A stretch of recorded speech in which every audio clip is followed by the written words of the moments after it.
கர்த்தருக்கு ஸ்தோத்திரம். இன்றைய வேத வார்த்தை எபிரெயர் அதிகாரம் 3 வசனங்கள் 12 முதல் 14 வரை.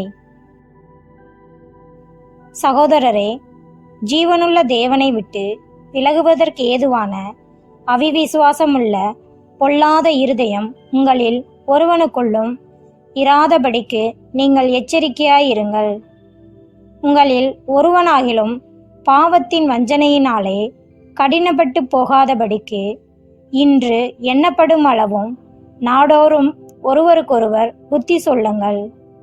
நாம் ஆரம்பத்திலே கொண்ட நம்பிக்கையை முடிவு பரியந்தம் உறுதியாய் பற்றி கொண்டிருப்போமாகில் கிறிஸ்துவினிடத்தில் பங்குள்ளவர்களாயிருப்போம்.